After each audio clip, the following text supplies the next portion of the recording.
High all government job aspirants, welcome to my YouTube channel Zen Studies for government jobs. তো আজ থেকে আমাদের নতুন সিরিজ স্টার্ট হচ্ছে, সেটা হচ্ছে West Bengal PSC miscellaneous exam related. তো সকাল 8টায় প্রতিদিন আমরা প্রিভিয়াস ইয়ার করব, দুপুর 12টার সময় আমরা ম্যাথের প্রিভিয়াস ইয়ার করব, সন্ধ্যে 6টার সময় আমরা কারেন্ট অ্যাফেয়ার্স করব এবং রাত 10টার সময় আমাদের অনলাইন মক টেস্ট হবে ওয়েস্ট বেঙ্গল পিএসসি মিসলিনিয়াস। ঠিক আছে, তো টাইম মতো সবাই অনলাইন চলে আসবে। তো আজকে ওয়েস্ট বেঙ্গল পিএসসি মিসলিনিয়াসের হিস্ট্রি পার্ট 3 আজকে আমরা ডিসকাস করছি। এর আগে আমরা দুটো পার্ট ডিসকাস করে নিয়েছি, যারা আগের পার্টগুলো দেখোনি অবশ্যই দেখে নেবে। তো আজকের ফার্স্ট কোশ্চেন দেখো, এবং এগুলো সব হচ্ছে প্রিভিয়াস ইয়ার কোশ্চেন। এর সাথে কিছু এক্সট্রা ডিটেলস আমি বলে দেবো যেটা তোমাদের পরীক্ষায় কাজে লাগবে। এবং আরেকটা কথা বলে রাখি, এর আগে আমি ডাব্লিউবিসিএসের প্রিভিয়াস ইয়ার করে দিয়েছিলাম, তো সেটারও প্লেলিস্ট এই ভিডিও ডেসক্রিপশনে দেওয়া থাকবে, অবশ্যই সেটা হিস্ট্রির পার্টটা দেখে নেবে। তো আজকে ফার্স্ট কোশ্চেন, জাতকের গল্পগুলি কোন ভাষায় লেখা। তো দেখো, সবার প্রথমে এটা মনে রাখবে, জাতকের গল্পগুলি এদের ত্রিপিটকের অন্তর্গত।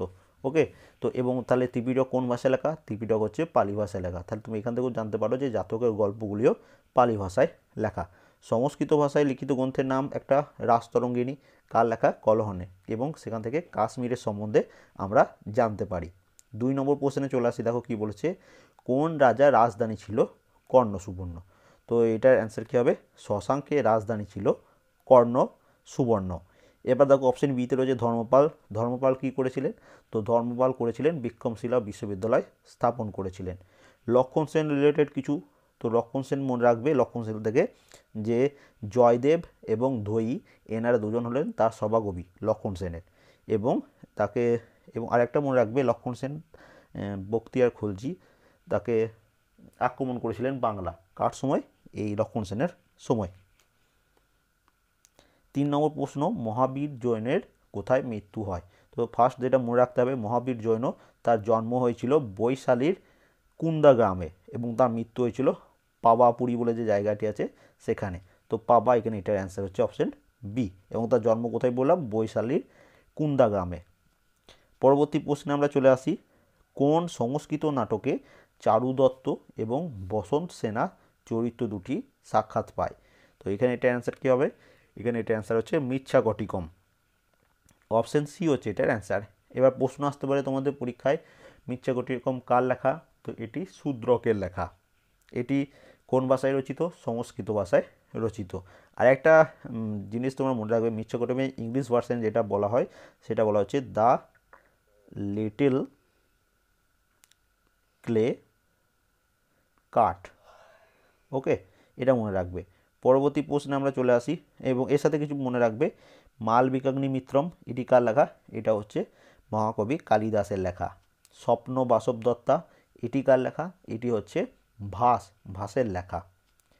পরবর্তী প্রশ্ন, মঙ্গল নেতা চেঙ্গিস খান কোন সুলতানের সময় সিন্ধু নদের তীরে পর্যন্ত এসেছিলেন। তো এখানে এটার অ্যান্সার কী হচ্ছে? এখানে এটার অ্যান্সার হচ্ছে অপশন এ, ইলতুৎমিশের সময়। কত সালে এসেছিলেন? 1221 সালে। ইলতুৎমিশের রিলেটেড কিছু ডিটেলস তোমরা মনে রাখো।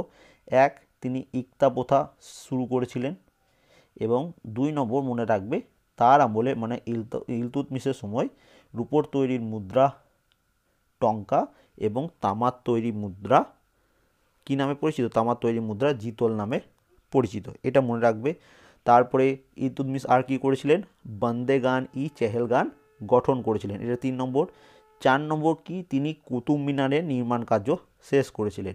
কুতুব মিনার নির্মাণ কার্য শুরু করেছিলেন কুতুবউদ্দিন আইবক, সেটাও মনে রাখবে। এরপর দেখো, কুতুবউদ্দিন আইবক রয়েছে অপশন বিতে, তো এনার সম্বন্ধে কিছু বলে দিই। তো কুতুবউদ্দিন আইবক তিনি হচ্ছেন দাস বংশের প্রতিষ্ঠাতা, এটা মনে রাখবে। সেকেন্ড, তিনি লাখ বক্স নামে পরিচিত। তিনি আজমিরে আড়াই দিনকা ঝোপড়া নির্মাণ করেছেন। তিনি কুতুব মিনার নির্মাণ কার্য শুরু করেছিলেন। তো এইগুলো এনার সম্বন্ধে মনে রাখবে। তারপরে দেখো অপশন ডিতে যেটা রয়েছে, আলাউদ্দিন খলজি। তো আলাউদ্দিন খলজি তিনি কি করেছিলেন? আলাউদ্দিন খলজি, তো ফার্স্ট তার সম্বন্ধে কিছু ডিটেলস আমি বলে রাখি। তো আলাউদ্দিন খলজি তিনি রেশন ব্যবস্থা, 2 নম্বর হচ্ছে বাজার দর নিয়ন্ত্রণ, 3 নম্বর দাগ ও হুলিয়া পদ্ধতি চালু, 4 নম্বর যেটা তার সম্বন্ধে মনে রাখবে, তিনি নিজেকে দ্বিতীয় আলেকজান্ডার উপাধি গ্রহণ করেছিলেন। 5 নম্বর, আলাউদ্দিন খলজির সভাকবি ছিলেন আমির খসরু। 6 নম্বর, তিনি আলাই দরওয়াজা নির্মাণ করেছিলেন, যেটা তোমাদের WBCS 2020 প্রশ্নে এসেছিল। আলাই দরওয়াজা কে নির্মাণ করেন? আলাউদ্দিন খিলজি। পরবর্তী প্রশ্ন, তানসেনের আদি নাম কি? তো তানসেনের আদি নাম হচ্ছে রামতনু পাণ্ডে, অপশন বি। এর আগের দিনও দেখবে প্রিভিয়াস ইয়ারে রিপিট হয়েছে। এরপরে দেখো, দৈব শক্তি সম্ভূত রাজশক্তি করেন এই তত্ত্ব ঘোষণা করেন কোন সুলতান? তো এই তত্ত্ব ঘোষণা করেছিলেন কে? এটা ঘোষণা করেছিলেন গিয়াসউদ্দিন বলবন। এবং গিয়াসউদ্দিন বলবন থেকে আরেকটা প্রশ্ন তোমাদের পরীক্ষায় আসতে পারে, তিনি সাজদা প্রথা চালু করেছিলেন। যদি প্রশ্ন আসে সাজদা প্রথা কে চালু করেছিলেন, সেটা গিয়াসউদ্দিন বলবন। এবং এই যে সাজদা প্রথা, এটি হচ্ছে একটি ইরানি প্রথা। ওকে, এটা মনে রাখবে, খুব ইম্পর্টেন্ট তোমাদের পরীক্ষার জন্য। পরবর্তী প্রশ্ন দেখো কি বলেছে, ইন্ডিয়ান অ্যাসোসিয়েশন বা ভারত সভার প্রতিষ্ঠাতা কে? তো এটা WBCS প্রায়বার এই প্রশ্নটা রিপিট হয়। তো এটা মনে রাখবে, ওয়েস্ট বেঙ্গল PSC অনুযায়ী ইন্ডিয়ান অ্যাসোসিয়েশন বা ভারত সভার প্রতিষ্ঠাতা হচ্ছেন সুরেন্দ্রনাথ বন্দ্যোপাধ্যায়। এবং তুমি যদি উইকিপিডিয়া দেখো, যে বোথ সুরেন্দ্রনাথ বন্দ্যোপাধ্যায় এবং আনন্দমোহন বসু, এনারা দুজন ইন্ডিয়ান অ্যাসোসিয়েশন বা ভারত সভা প্রতিষ্ঠা করেছেন। তো এই দুটি অপশন মধ্যে যে কোনো একটি থাকলে সুরেন্দ্রনাথ বন্দ্যোপাধ্যায় থাকবে। সুরেন্দ্রনাথ বন্দ্যোপাধ্যায় না থাকলে তখন আনন্দমোহন বসু হবে। এই দুটো একসাথে থাকলেও সুরেন্দ্রনাথ বন্দ্যোপাধ্যায় অ্যান্সার হচ্ছে। এবার আরেকটা প্রশ্ন তোমাদের আসতে পারে, যে এই ইন্ডিয়ান অ্যাসোসিয়েশন বা ভারত সভা কত সালে প্রতিষ্ঠা হয়েছিল? তো এটা প্রতিষ্ঠা হয়েছিল 1876 সালে। অপশন ডিতে যেটা রয়েছে দেখো, শিশির কুমার ঘোষ, তিনি কী করেছিলেন? তো তিনি অমৃতবাজার পত্রিকা প্রতিষ্ঠা করেছিলেন, এটা মনে রাখবে। নেক্সট প্রশ্নে চলে আসি, ভারতবর্ষে ইংরেজ আধিপত্য স্থাপনের ইতিহাসে নিম্নলিখিত কোন যুদ্ধটি সর্বাধিক গুরুত্বপূর্ণ? তো এগুলোর মধ্যে সর্বাধিক গুরুত্বপূর্ণ হচ্ছে বক্সারের যুদ্ধ। এরপর পুরো ভারতে ইংরেজদেরই প্রতিপত্ত হয়ে যায়। এবার প্রশ্ন হচ্ছে, বক্সারের যুদ্ধ কত সালে হয়েছিল? তো বক্সারের যুদ্ধ হয়েছিল 1764 সালে। কাদের মধ্যে হয়েছিল? এটি হয়েছিল মীর কাসিম এবং ইস্ট ইন্ডিয়া কোম্পানির মধ্যে। এবার দেখো অপশন বিতে রয়েছে পলাশির যুদ্ধ। তো পলাশির যুদ্ধ হয়েছিল কখন? 1757 সালে। এটা কাদের মধ্যে হয়েছিল? সিরাজদৌল্লা এবং ইস্ট ইন্ডিয়া কোম্পানির মধ্যে। অপশন এতে রয়েছে দেখো ওয়ান্ডি ওয়াশ যুদ্ধ। তো এই ওয়ান্ডি ওয়াশ যুদ্ধ, এটা কাদের মধ্যে হয়েছিল? এটা হয়েছিল ব্রিটিশ ইস্ট ইন্ডিয়া কোম্পানি এবং ফ্রেঞ্চ ইস্ট ইন্ডিয়া কোম্পানির মধ্যে। তো এটাও তোমাদের মনে রাখতে হবে। 10 নম্বর প্রশ্নে চলে আসি, তৃতীয় ইঙ্গো মারাঠা যুদ্ধের প্রারম্ভে কোন মারাঠা নেতা ইংরেজদের বিরুদ্ধে একটি মারাঠা সংগঠন গড়ে তুলেছিলেন? তো এটা কি গড়ে তুলেছিলেন? এটা গড়ে তুলেছিলেন পেশোয়ার। অপশন সি হচ্ছে এটার অ্যান্সার। এবং যদি প্রশ্ন আসে তোমাদের, তৃতীয় ইঙ্গো মারাঠা যুদ্ধ কবে হয়েছিল? তো তৃতীয় ইঙ্গো মারাঠা যুদ্ধ এটা হয়েছিল 1817 সাল থেকে 1818 সাল পর্যন্ত চলেছিল, এটা মনে রাখবে। পরবর্তী প্রশ্ন, গীত গোবিন্দের রচয়িতা কে? তো গীত গোবিন্দের রচয়িতা হচ্ছেন জয়দেব। এই প্রশ্নটা প্রায় রিপিট হচ্ছে, তো খুব ইম্পর্টেন্ট এবং কিন্তু ইজি, তোমাদের অনেকবার পড়িয়ে দিয়েছি। 12 নম্বর প্রশ্ন দেখো, নিম্নলিখিত কোন শহরে আকবরের স্থাপত্য নিদর্শন নেই? তো এখানে এটা অ্যান্সার কী হবে? এটা অ্যান্সার হচ্ছে লাহোরে কোনো আকবরের স্থাপত্য নিদর্শন নেই। আগ্রাতে কী আছে? আগ্রাতে আছে আগ্রা ফোর্ট, আকবর তৈরি করেছিলেন। ফতেপুর সিক্রিতে কী আছে? বুলন্দ দরওয়াজা। দিল্লিতে তার বিভিন্ন ধরনের মনুমেন্টগুলো তোমরা লক্ষ্য করা যায়। এবার চলে আসি আমরা 13 নম্বর কোশ্চেন। 13 নম্বর কোশ্চেন কী বলেছে দেখো, 1921 সালের মোপলা বিদ্রোহ কোথায় শুরু হয়?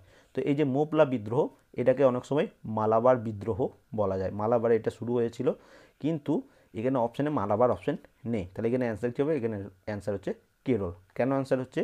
যে কেরালায় খিলাফত আন্দোলন হয়েছিল, ঠিক আছে?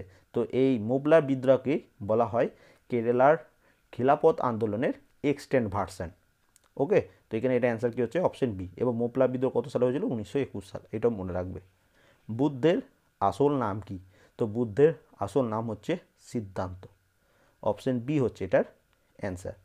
15 নম্বর প্রশ্নে আসি, ইন্ডিয়ান কাউন্সিল অ্যাক্ট 1909 এর অন্য কী নামে পরিচিত?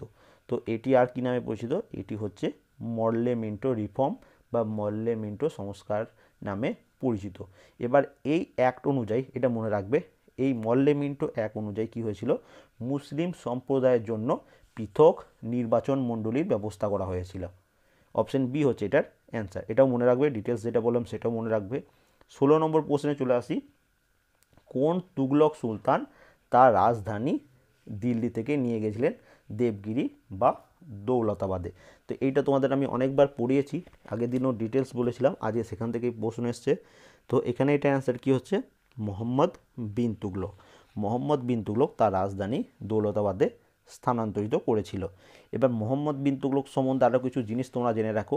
মোহাম্মদ বিন তুগলক তার প্রকৃত নাম কি হচ্ছে, জুনা খান। তারপরে সেকেন্ড ডিটেলস যেটা মনে রাখবে, কি করেছিলেন, তিনি পাগলা রাজা বা বড় লোকদের রাজা নামে পরিচিত ছিলেন। এবং তারপরে দেখো তিনি কি করেছিলেন, তিনি দিওয়ানি আমির কোহি বা কৃষি দপ্তর চালু করেছিলেন। ওকে, এবং তিনি দোহানি নামক তামা এবং আদানি নামক ব্রোঞ্জের মুদ্রা প্রচলন করেছিলেন। এবং তার সম্বন্ধে ইবন বতুতার লেখা কিতাব উল রাহিলা থেকে মোহাম্মদ বিন তুগলকের সম্বন্ধে জানা যায়। তাহলে যদি প্রশ্ন আসে ইবন বতুতা তিনি কার সময় ভারত এসেছিলেন, তো তিনি এসেছিলেন মোহাম্মদ বিন তুগলকের সময় ভারত এসেছিলেন। এবং তিনি কোথা থেকে এসেছিলেন, মরক্কো থেকে। ওকে, এবং তার লিখিত গ্রন্থের নাম কি, কিতাব উল রাহিলা। এবার তোমাদের প্রশ্ন আসতে পারে কিতাব উল রাহিলা থেকে কার সম্বন্ধে জানা যায়, তো মোহাম্মদ বিন তুগলকের সম্বন্ধে জানা যায়। ওকে, নেক্সট প্রশ্নে আমরা চলে আসি, যথাক্রমে রাজতরঙ্গিনী, হর্ষচরিত এর রচয়িতাকে। তো রাজতরঙ্গিনী, আমি এটা তোমাদের প্রতিদিনই প্রায় প্রশ্নটা আসে। তো রাজতরঙ্গিনীকার কলহনের এবং হর্ষচরিতকার বাণভট্টের রচনা। তো এইগুলো আমি প্রতিদিনই বলছি, তো অবশ্যই মনে রাখবে। বিলহনের রচিত গ্রন্থের নাম কি কেউ বলতে পারবে? তো বিলহনের রচিত গ্রন্থের নাম হচ্ছে বিক্রমাঙ্কদেব চরিত। তো এইগুলো মনে রাখবে। আমি সেপারেটভাবে হিস্ট্রির একটা বুকস অ্যান্ড অথার্সের আমি ভিডিও তোমাদের জন্য বানিয়ে দেবো, ঠিক আছে, যত ধরনের হিস্ট্রিতে বুকস অ্যান্ড অথার্স আছে সেগুলো নিয়ে। তো পরবর্তী প্রশ্ন, ভারতীয় হিন্দু রাজাদের ওপর সত্যবিলোপ নীতি আরোপিত করেছিলেন কে? তো হিন্দু রাজাদের ওপর সত্যবিলোপ নীতি এটি কে করেছিলেন? এটি করেছিলেন লর্ড ডালহৌসি। লর্ড ডালহৌসি তিনি সত্যবিলোপ নীতি প্রবর্তন করেছিলেন। এছাড়া কি করেছিলেন, বিধবা বিবাহ আইন পাস করেছিলেন কত সালে? 1856 সালে। আর একটা কী করেছিলেন, রেলপথ স্থাপন করেছিলেন কত সালে? 1853 সালে। লর্ড কর্নওয়ালিস তিনি কি করেছিলেন, কেউ বলতে পারবে? তো লর্ড কর্নওয়ালিস তিনি কি করেছিলেন, সিভিল সার্ভিস শুরু করেছিলেন। এটা মনে রাখবে লর্ড কর্নওয়ালিসের সম্বন্ধে। এবং দেখো লর্ড ওয়েলেসলি অপশন ডিতে রয়েছে। লর্ড ওয়েলেসলি তিনি কি করেছিলেন, সেটা হচ্ছে তিনি কি করেছিলেন, subsidiary alliance. Lord Wellesley. Lord Canning কি করেছিলেন? তো লর্ড ক্যানিং তিনি যেটা করেছিলেন সেটা হচ্ছে তার সময় যেটা হয়েছিল সবথেকে গুরুত্বপূর্ণ ঘটনা, 1857 সালে লর্ড ক্যানিংয়ের সময় মহাবিদ্রোহ। তো এটাও মনে রাখবে তোমরা। ওকে, এবার দেখো 19 নম্বর, নানাবতী কমিশন রিপোর্ট এর বিষয় কি? তো এখানে এটা অ্যান্সার হচ্ছে নানাবতী কমিশন রিপোর্ট, এটি হচ্ছে শিখ হত্যা। তো এটা একটু ডিটেলস আমি বলে দিচ্ছি। দেখো 1984 সালে শিখ দাঙ্গার তদন্ত করার জন্য 2000 সালে এনডিএ সরকার সুপ্রিম কোর্টের বিচারপতি জিটি নানাবতীর নেতৃত্বে একটা কমিশন গঠিত হয়েছিল। তো সেটাই নানাবতী কমিশন রিপোর্ট নামে পরিচিত। ঠিক আছে, অপশন এ হয়ে যাবে এখানে এটার অ্যান্সার। 19 নম্বর প্রশ্নে আমরা চলে আসি। এখানে দেখো আরেকটা এক্সট্রা ডিটেলস বলতে ভুলে গেছিলাম, লর্ড কর্নওয়ালিস। তো লর্ড কর্নওয়ালিস তিনি চিরস্থায়ী বন্দোবস্ত প্রবর্তন করেছিলেন। তো এটাও তোমরা মনে রাখবে। পরবর্তী প্রশ্ন, ভারতীয় উচ্চাঙ্গ সঙ্গীতের খেয়ালের উদ্ভাবক কে? তো ভারতীয় উচ্চাঙ্গ সঙ্গীতের খেয়ালের উদ্ভাবক হচ্ছেন আমির খসরু। অপশন বি হচ্ছে এটার অ্যান্সার। পরবর্তী প্রশ্ন, রামচরিতের রচয়িতা কে? তো রামচরিত এর রচয়িতা হচ্ছেন সন্ধ্যাকর নন্দী। এবার প্রশ্ন তোমাদের পিএসসি দিতে পারে যে সন্ধ্যাকর নন্দী তিনি কার সভাকবি ছিলেন? তো তিনি মনে রাখবে তিনি রাজা রামপালের সভাকবি ছিলেন। অপশন এতে দেখতে পাচ্ছ ধর্মপাল, কিছুক্ষণ আগেই বললাম যে তিনি বিক্রমশিলা বিশ্ববিদ্যালয় স্থাপন করেছিলেন। অপশন সিতে দেখতে পাচ্ছ গোপালকে, গোপাল হচ্ছেন পাল বংশের প্রতিষ্ঠাতা। তো এটা মনে রাখবে। আকবরনামা কার লেখা? তো আকবরনামা এটি লিখেছেন আবুল ফজলের লেখা আরেকটি গ্রন্থের নাম হচ্ছে আইন ই আকবরী। অপশন সিতে দেখতে পাচ্ছ ইবন বতুতা। তো ইবন বতুতা রচিত আরেকটা গ্রন্থের নাম হচ্ছে কিতাব উল রাহেলা।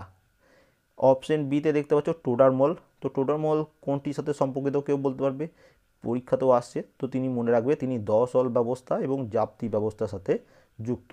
জাপ্তি প্রথা কে শুরু করেছিলেন? সম্রাট আকবর। পরবর্তী প্রশ্ন, কলকাতা মাদ্রাস প্রতিষ্ঠা করেন কে? তো কলকাতা মাদ্রাস এটি প্রতিষ্ঠা করেছিলেন লর্ড ওয়ারেন হেস্টিং। কত সালে করেছিলেন? তো এটা তিনি 1781 সালে করেছিলেন।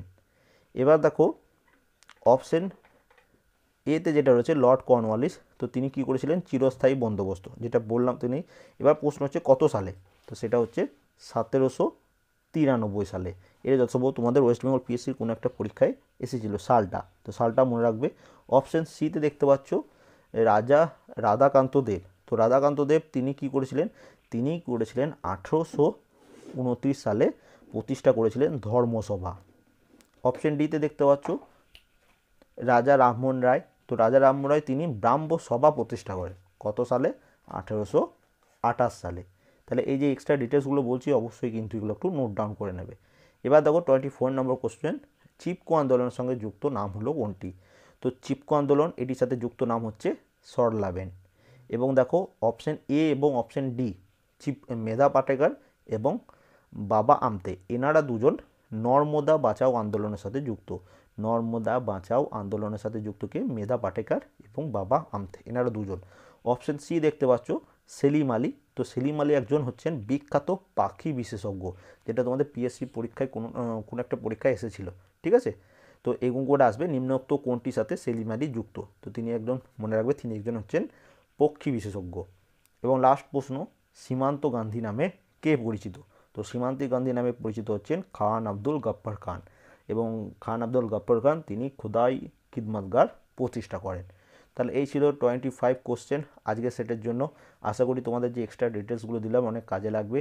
যদি কোনো প্রশ্নের অ্যান্সার ভুল বলে মনে হয় অবশ্যই কমেন্ট করবে। এটা পিডিএফ আমি টেলিগ্রাম চ্যানেলে পোস্ট করে দেবো, সেখান থেকে তোমরা পিডিএফটা ডাউনলোড করে নেবে। অবশ্যই একটা করে লাইক করে দিও। যারা যারা মিসলেনিয়াস এক্সাম দিচ্ছে সেই সব বন্ধুদের সাথে অবশ্যই ভিডিওটা শেয়ার করবে, ঠিক আছে? যত শেয়ার করবে তত ভালো লাগবে। And thank you for watching.